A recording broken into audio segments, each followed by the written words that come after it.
28,000 రేపులు అయ్యాయి. పోలీసుల లెక్కల ప్రకారం ఎవరు చేస్తున్నారు? ఈ హిందువులు. ఇదేంట్రా అయితే? అరే నీ అబ్బా, ఇంకా స్టార్ట్ చేద్దామా? ఎవరు చేస్తున్నారు? ఈ హిందువులు. అన్నయ్య ఈ నా కొడుకుని నమ్మద్దండి, అమ్మా వదినమ్మా ఈ నా కొడుకుని నమ్మద్దండి. అవుతుంది ఎవరు? హిందూ ఆడపిల్లలు, క్రిస్టియన్ ఆడపిల్లలు, ముస్లిం ఆడపిల్లలు, చిన్న పిల్లలు. చెప్పవే, నేను వింటాను కదా. ఓ చెప్పే. ముస్లిం మామూలు చీరలో కట్టుకున్న వాళ్ళు, పద్ధతిగా ఉన్న వాళ్ళ మీద రేపులు చేస్తున్నారు. అవునా నిజమా అనేటట్టు. ఇక్కడ అమ్మాయిలు నాకైతే ప్రాబ్లం లేదు, వాళ్ళు ఎలా ఉన్నా నేను చూసి ఆ మగవాడిగా ఆనందిస్తారు.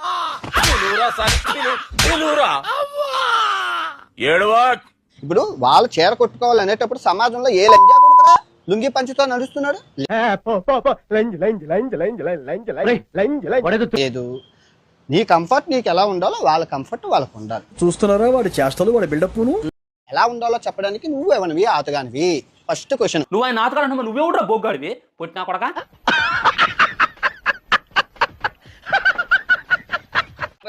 నీ సంస్కృతి సాంప్రదాయం గొప్పలో పెట్టుకో, అమ్మాయి విషయంలో కాదు.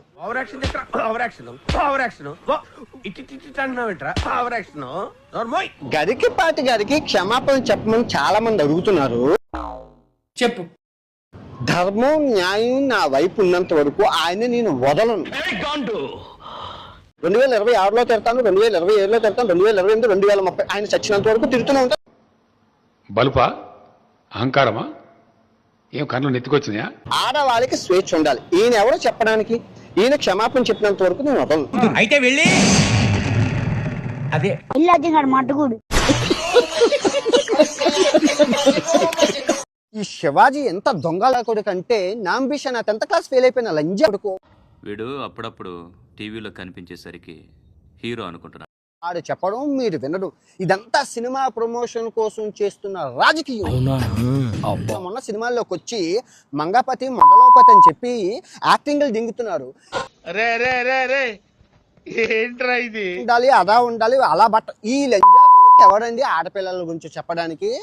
వ్యక్తిత్వాలు మార్చుకుంటారా అంటే అబ్బే మేము మారం ఇలాగే ఉంటామంటే ఎవరికి నష్టం? మంగపతి మొట్టపతి అని చెప్పి యాక్టింగ్ దింగుతున్నారు.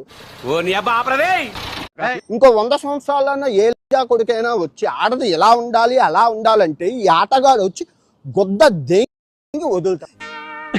నువ్వు ఎక్కడ దొరికావురా రంగు మొగుళ్ళగా? ఆ కోపాన్ని పక్కన పెట్టి శివాజీ గారు, నేను మిమ్మల్ని అన్న మాటలు నేను వెనక్కి తీసుకుంటాను. ఇప్పుడు చెప్పేది ఇప్పుడు మీరు ఎలాగైతే వెనక్కి తీసుకుంటున్నారో సామాను అన్న పదాన్ని, నేను కూడా మిమ్మల్ని అన్న బూతులు గాని వాటిలు గాని వెనక్కి తీసుకుని క్షమాపణ చెప్తున్నాను.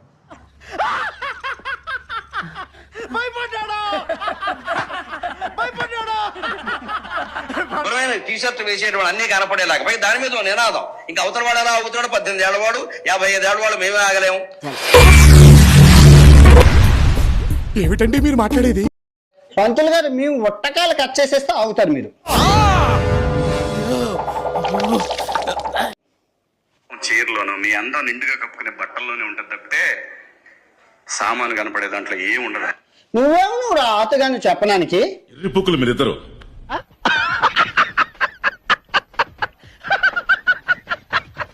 అమ్మాయిని ఒక్కసారి ఆలోచించండి. మాకు కొంచెం ప్రమాదకరమైన వేషం ఏమొచ్చిందంటే, జీన్స్ టీషర్ట్ వచ్చింది. అవయవాలు పొందిగ్గా బిగువుగా కనపడుతుంటే కుర్రాడు ఎవడన్నా ఊరుకోగలండి? అసలు మనం ఎందుకు ప్రదర్శించాలి? నా హక్కు అంటే ఏం చెబుతారో అది వాడి హక్కు. ఇది రేపు చేయడం అబ్బాయిల హక్కు. సున్ని కోసేస్తామని సిద్ధాంతం పెడితే సౌదీ అరేబియాలో గానా వాళ్ళ హక్కులు పోతాయి. ఇప్పుడు అమ్మాయిలో మీకు చెప్తున్నాను, మీరు గొడ్డ ముక్కలు ఇప్పుకొని తిరగని మీ స్వేచ్ఛ ఇంపార్టెంట్, మీ సేఫ్టీ ఇంపార్టెంట్. ఈ మాత్రం ఇస్తే చాలు, చెల్లరగిపోతారు.